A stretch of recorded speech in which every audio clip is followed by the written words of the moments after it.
Today's show is sponsored by the ABV Barrel Shop. The ABV Barrel Shop is located in the St. Louis metro community of Arnold, Missouri. The ABV Barrel Shop is focused on one thing: single barrels. Best of all, you can try before you buy. Head over to abvbarrelshop.com to sign up for their email and text distribution so you know what they have in stock, what classes are coming up, and who from the industry may be coming in to visit. The ABV Barrel Shop. It's where single barrels live. We are also sponsored by the Bar to Go. The Bar to Go offers traveling minibars that are no bigger than a small purse or toiletry bag. Best of all, they are fully customizable so you can create the perfect piece that is unique for you. If you own your own business, what a fun and unique way to promote what you do. Check them out online at thebar2go.com. That is the number 2 in the Bar to Go. If you have wholesale questions, call my friend Isabel Clark at 504-481-1297. Finally, we are sponsored by the Neely Family Distillery. NFD is a family-owned business that keeps ringing up awards in the spirits world. Head to Sparta, Kentucky to experience the family history, award-winning spirits, and meet the Neely family. Check them out online at neelyfamilydistillery.com. Now, on to the show. Let's drink!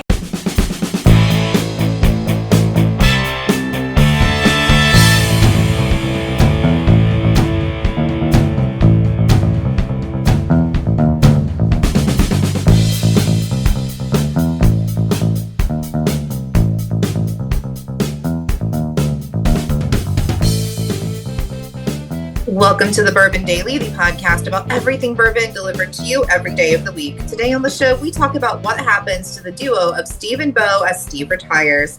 My name is McNew. Please join me in welcoming my co-host, Steve Akeley, along with our special guests, Justine Mays, Bo Cumberland, and Jeff Andrezzi. Hey, gang, what's up? Hey, guys. Hey, everyone.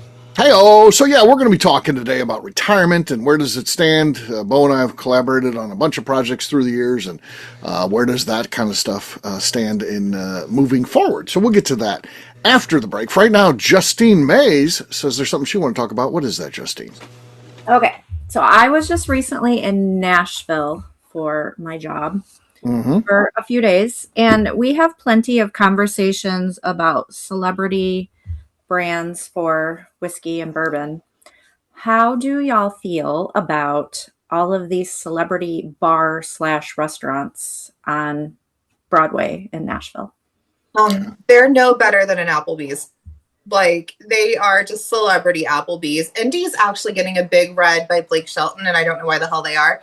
But they're overhyped. They're chains. Like, it's not like that celebrity is there, like, slinging burgers or making you a drink. Like, they might come and, like, do a performance, and I think that's cool. But it's just generic food, generic drinks. I think it's no better than an Applebee's. Okay. I'm just going to jump in, and I concur with McNew. They're just slapping their name on something. They're basically just licensing out their name, without a care about it. And like I said, and McNew said they may come there and play, but that's all very calculated. It's going to be done very infrequently. It's not like you're going to be there and you got a decent chance of seeing a celebrity at these quote unquote celebrity places. They may be there if they're kicking off a tour. They may have, do a couple songs there or something. But in reality, it's just, again, a celebrity thing. I'm famous. Hopefully my fans will show up here, spend money, and you guys will send me a check. But I'm not really involved. That's my take on it. Yeah, I was in Nashville last summer, or the artist and I, and we passed by all of those. We didn't even want to stop in.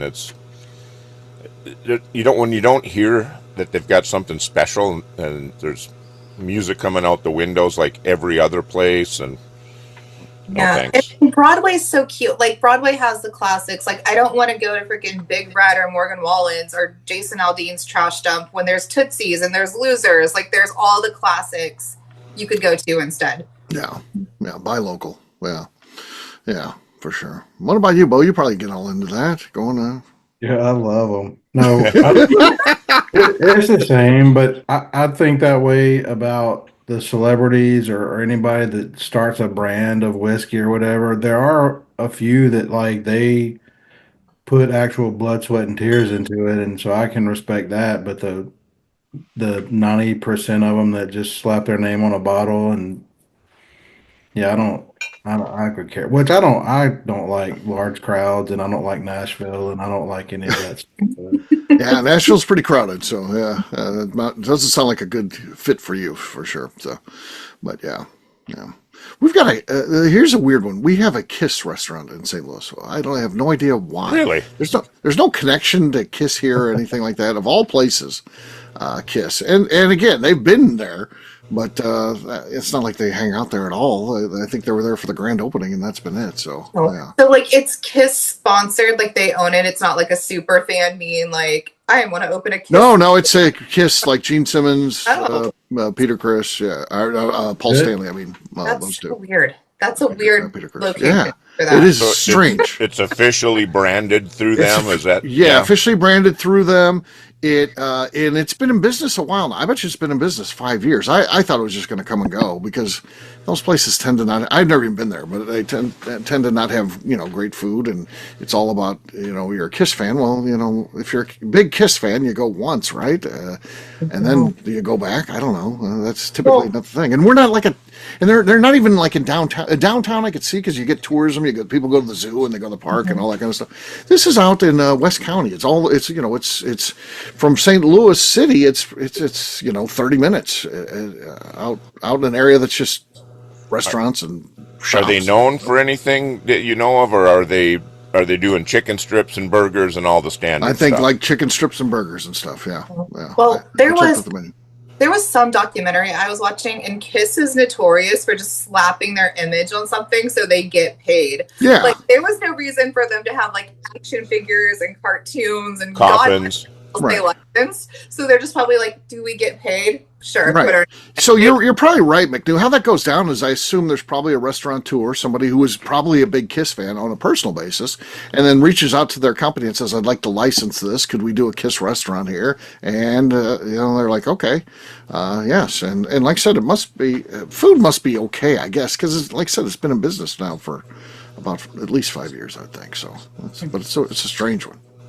that is Yeah, weird. 5 years is long in a restaurant. Yeah. Yeah. You're doing something right. Yeah.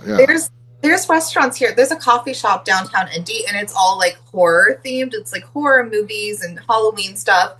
But it's just a super fan who's like, I had all this memorabilia in my house. I wanted to open a coffee shop. They just threw all their crap in there. And then there's a pizza shop up north that's like pretty similar called Famous Monster Pizza, and they're delicious. But it's all this guy's personal collection. Like it's so Right. nerdy, and I think that's fun. So Yeah. I like stuff when it's branded like that, when I'm like, okay, you're just a super fan and you're sharing your collection with us. I think that's cool. Right. Yeah. Bo, how about you, man? When do you? Yeah, I like Kiss, but I wouldn't go eat at their restaurant. Right. I mean, I grew up like a Kiss, but yeah, it's not my thing. Any celebrity restaurants by you in Sparta, Kentucky? No. No. There's 2 Mexican restaurants here Okay. and a McDonald's. And a McDonald's. Okay. Does- Nice. Does Cincinnati even have celebrity restaurants? I'm trying to They like, gotta have something. I bet you they Yeah, got I'm sure something. they do. thinking on the banks they would, but I can't like think of any. Honestly, They gotta have something. But yeah. I'm sure they do. Yeah, for sure.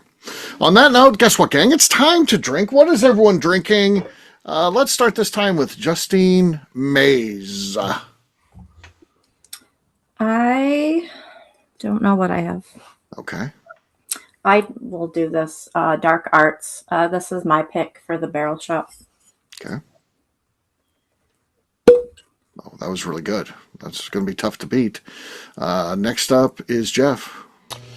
All right, I'm looking forward to this one. It's Far North Spirits out of Hallock, Minnesota, and it's their Rose and Rye.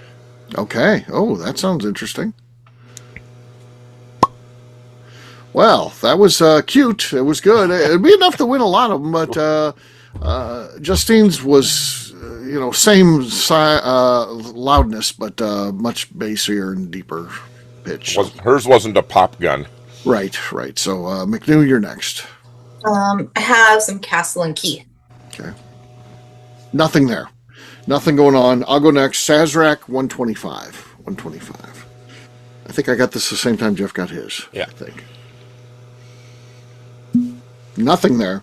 Nothing there. Very quiet. Bo, you're last but not least. All right, since we are talking about mining your future, I thought I would go with this bottle that I've had since you and I met, Steve. Okay. It's a Bloody Butcher, but it's a 1.5-year old. Oh, yeah. So I don't know if you remember, but when we first met, we met and went to Neely's. We filmed at Neely's first for Kindred Right. Spirits, but the second distillery we filmed at was this one, Jet the Creed. So, and I bought this bottle, and I still Okay. have some left. Okay, But nice. all they had was like 1.5-year-old there. So I just figured since we're talking about our future, Okay. then All right. it's a Very little good. bit of that. Okay. No, nothing going on there.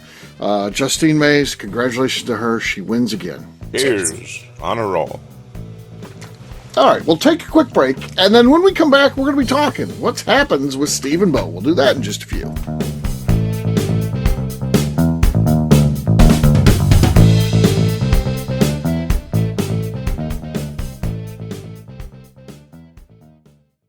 Okay, let's talk about the people that make these shows happen. First up is the Stave and Thief Society. Via their in-person class at Moonshine University in Louisville, Kentucky, the Stave and Thief Society is the place where you, a bourbon enthusiast, can expand your knowledge and emerge an executive bourbon steward. In 2017, I completed my executive bourbon steward certification. It's the most comprehensive bourbon certification available and connects you with an expansive network of bourbon enthusiasts and professionals. Check out the full listing of in-person and online certifications and join the society today by enrolling at staveandthief.com. Speaking of Executive Bourbon Steward certification, the ABV Barrel Shop in St. Louis, Missouri has developed a unique partnership with the Stave and Thief Society to offer a preparatory class to assist you in getting your Executive Bourbon Steward certification. This prep class costs only $25 and is available to take live or online via Zoom. Graduates of our class receive a coupon code good for 15% off your Executive Bourbon Steward certification held in Louisville, Kentucky. This saves you almost $90. Additionally, you can collaborate with fellow attendees to split travel costs when you go to Louisville. If you're interested in signing up for the class, simply head over to abvbarrelshop.com and check out the classes and events page. Last but not least, we are sponsored by Neely Family Distillery. Royce Neely is the 11th generation distiller in one of America's oldest distilling families. A visit to Neely Family Distillery takes you through family history, where you can see all the artifacts and newspaper clippings through the years from this family that started distilling in America after James Neely arrived from Northern Ireland in 1740. Today, Royce Neely and his team are crafting some of the best spirits in America. Their bourbon and absinthe offerings keep winning top honors in the spirits competitions. Recently, their absinthe made history as the first platinum winner in the absinthe category at the San Francisco Spirits Competition. Neely Family Distillery is definitely a bucket list destination if you are a bourbon fan. Learn more about their spirit offerings, visiting their facility, and the awards they have collected over at NeelyFamilyDistillery.com. And now, back to the show.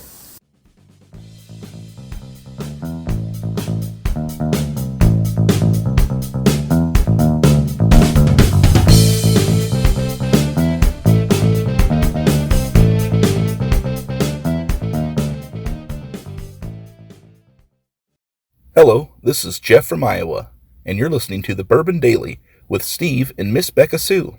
Welcome back to the Bourbon Daily. Today we're talking to our filmmakers and what happens with Steve and Bo. Yes, we are. Bo and I, it's not like we sat down and talked. I saw when I asked him to come on the show, he did a nice post about me retiring and stuff. That was really cool. And but to me, I didn't. We're a couple of dudes. I didn't feel like there's a need for we got to have a sit down. We got to chat about this and share our feelings and stuff. We didn't do anything like that. I just thought. And nothing in anything that I've said, I'm retiring from making movies and stuff like that. I always say that's the best time that we have.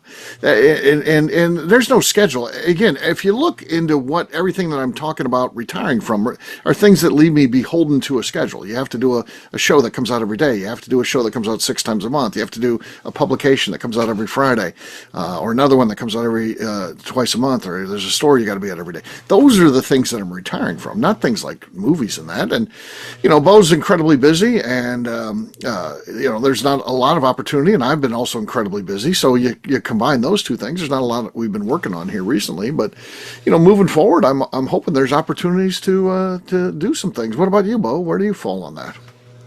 Absolutely. I tell everybody this, like I have a job and I do my job and it helps afford me to do all this bourbon stuff that I get to do. So I want to do as much of the bourbon stuff as I possibly can. And so, I Yeah. mean, at one point, you and I had went out to Colorado and filmed Colorado whiskey, and we had the idea to do like Texas whiskey and Right. New York whiskey, and I want to still do all that stuff. I do too. Yeah. I think that's in our future, stuff like that. And I think that, we're going to have further opportunities. I'm certainly going to be flexible now, so I'll have time on my hands where I can do this, and then we can work more around Bo's. And then eventually, at some point, I'm sure Bo will retire as well, and then we can just do this stuff. Because as I reflect back, I'm to this age now where you start looking at legacy and things like that, I see the importance of this stuff. Bo and I have never had any commercial success. We've never made any money in the movie business or anything like that, and I don't anticipate that we ever will. But that doesn't mean what we're doing isn't important. Sometimes you overlook the things that are really good in today. That's why, there's artists that never make a dime in their life, but you look back and, Van Gogh famously only sold one painting or something like that. Right. But now he's one of the most revered artists ever. And I'm not saying we're on the same page as Van Gogh, but I just think we are much better than we get credit for. And I think the stuff that we do is important. It tells a story. It's a snapshot in time as to what's going on. And I think that historians, again, long after Bo and I are gone, we're going to look back at the stuff. And that's why it's all very important to me. It's very important that the shows that I've created stay out there for future generations to discover. And I've made sure to make arrangements to do that. And I think the movies are probably the most important thing that we do. So I love working on movies. Yeah. Yeah, I think kind of talking about that is I've gone through my personal journey as you see all these people that just, make it big, whatever that means, but they have 20,000 followers and they're posting pork pop videos every night, and it's here's what I'm tasting, and the stuff that I've done and the stuff I've done with you has never been about that. It's been about telling the history and telling the stories of these craft distilleries and stuff. And I have come to grips with the fact that it may not ever have the audience that these people that are chasing these pork pop videos or whatever. But like you said, I rest easy at night knowing that I've helped tell great stories, great bourbon stories, and help keep this history alive. So yeah, I was going to jump in here, Bo. I hope what you're doing today isn't the peak of bourbon. Mm-hmm. Okay, I hope it continues to get better. Right. But what you're doing is capturing.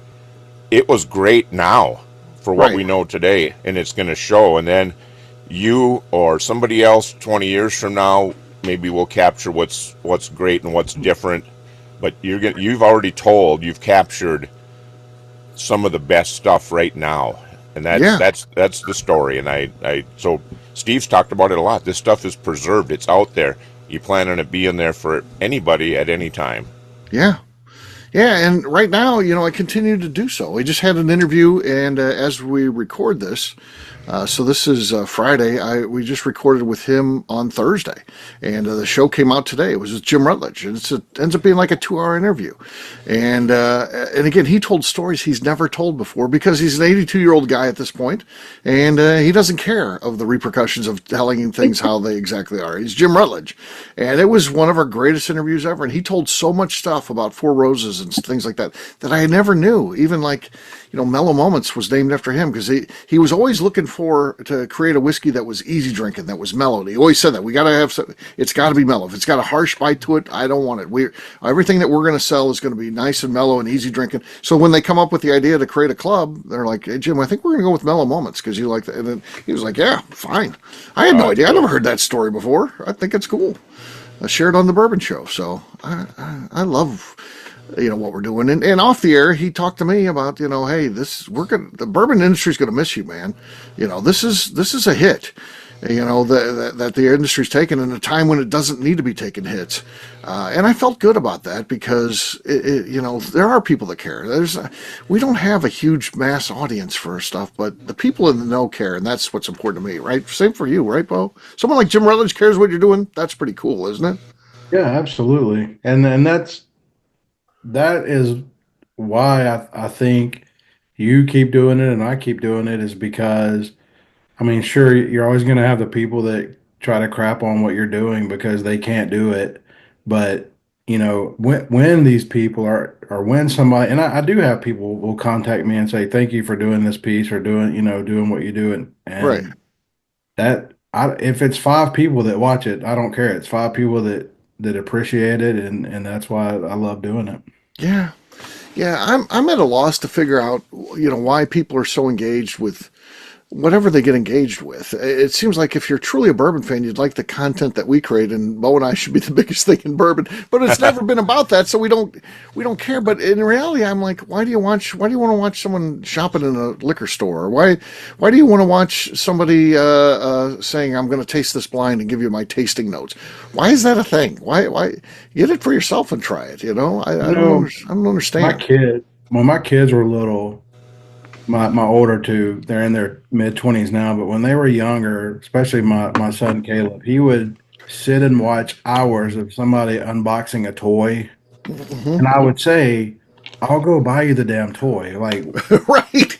I don't want the toy. I just want to watch,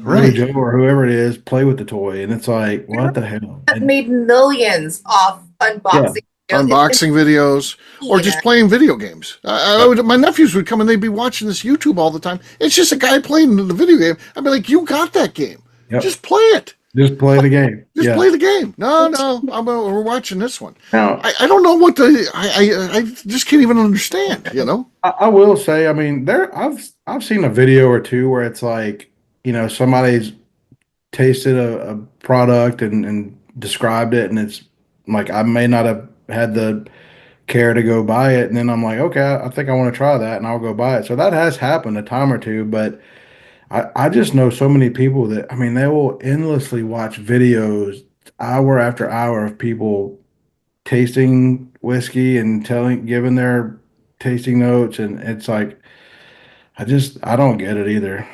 Yeah. Tasting notes are my least favorite thing. I'm like, I could care less. Like, if the distillery puts them on the bottle, that's cool, whatever. I don't want to watch a video of some dude or some lady being like, I get pears and apples or chocolate. Like, I don't give a fuck what you get. Right. So, yeah. So the bottom line is we'll keep doing what we're doing, probably at the pace that we've been doing it. It's not going to kick up or anything like that. It's not going to slow down either. We'll just do movies when it's appropriate, and we'll continue to tell the story of American bourbon. I mean, that's what we want to do, and that's what we enjoy. And some of the best times we've ever had are just doing those movie shoots for sure. So there you go. We're going to wrap this one up as we always do by talking about where people can find us. Jeff, we'll start with you. Where can people find you? I'm on Facebook, Instagram, and the Cigar Dojo. Jeff Andreezy, 2 I's and 2 Z's. All right. By the way, the hair's a little bit more styled. You were getting... It's just doing it on its own, man. Okay, that's just the natural look? Yeah, I wash it, and it just got a little bit of curl going now. Oh, so. Yeah. How much longer are you growing it out? Until I can't handle it anymore. So I don't. There's no real answer to that. It could be 14 foot long before we... Are you going to put it in a ponytail? No, I've never done that, and it's not. It doesn't seem to get very long in the back. It's just right here. But you could put it in a ponytail. You could have like a samurai. Yeah. Ponytail. You get a man bun going. Only if I lose a bet. Okay. Ooh, we got to come up with a good bet. Yeah. If it gets long enough, you could French braid it into your beard. That's true. Well, if you look, I was watching the Wild play Colorado the other night, and Colorado's coach has cool hair. If I could have hair like his, I would love it. You would want that then, okay. It looks to me like you're going kind of the Swyatt-ish. It looks like that's how he does his hair. So. Oh, does he? Yeah. It looks like you're doing the Swyatt thing, I think. Yeah. You did, yeah. You just mimic some stuff sometimes. So. Yeah. Don't let Wyatt know he's a trendsetter. That's don't. Wyatt he'll be loving it. So there you go. All right, Justine, how about you? You can find me on Instagram at JA_Maze. McNew. I'm on Instagram at McNewABV. All right, for me, I'm an easy guy to find at Steve Akeley across all social media. ABVnetwork.com, that's where we put our content. ABVBarrelShop.com, that's what's going on with the ABV Barrel Shop, including events, festivals, what we have in inventory, so much more. ABVBarrelShop.com. McNew, anything else to say before we get out of here?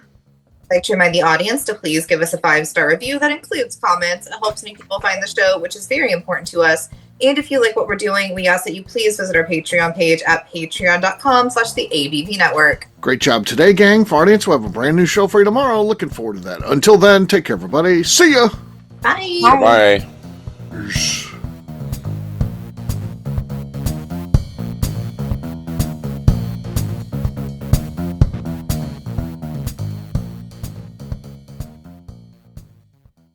Before we let you go, let's talk about one last thing. The ABV Barrel Shop in the St. Louis community of Arnold, Missouri. The ABV Barrel Shop is focused on a couple of things. First of all, single barrels.